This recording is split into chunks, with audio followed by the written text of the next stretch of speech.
Pemirsa, pemerintah akan meluncurkan program magang berbayar bagi 20.000 peserta pada 15 Oktober 2025. Jumlah tersebut akan ditambah hingga 100 peserta jika pada tahap awal telah terserap dengan maksimal.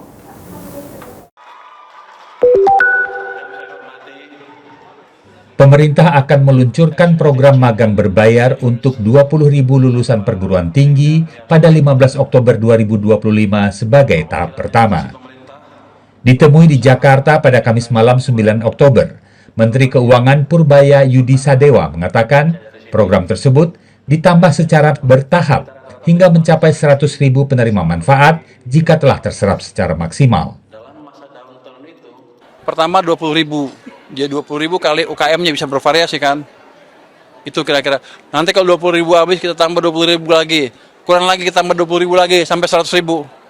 Jadi nggak usah takut teman-teman yang cari kerja, yang S1, yang sekarang baru lulus, itu ada pasti perusahaannya juga akan tertarik untuk memakai program itu karena pada dasarnya itu kan tenaga kerja gratis untuk mereka.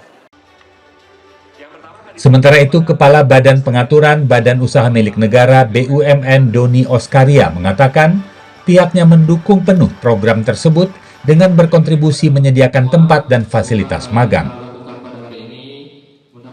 Magang berbayar kami itu menyediakan tempat untuk magang, tetapi budget dan lain sebagainya tentu nanti ditanyakan ke pendaftarannya melalui Menteri Tenaga Kerja ya.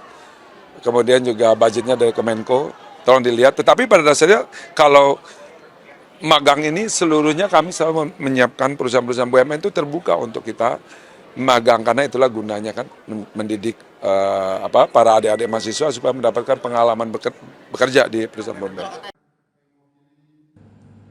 Program magang berbayar diperuntukkan bagi mahasiswa lulusan D3 dan S1 atau tingkat setara maksimal 1 tahun masa kelulusan.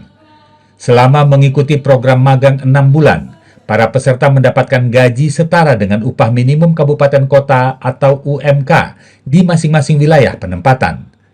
Dari Jakarta, Cahya Sari, Irfan Syah Nasution, Kantor Berita Antara, mewartakan.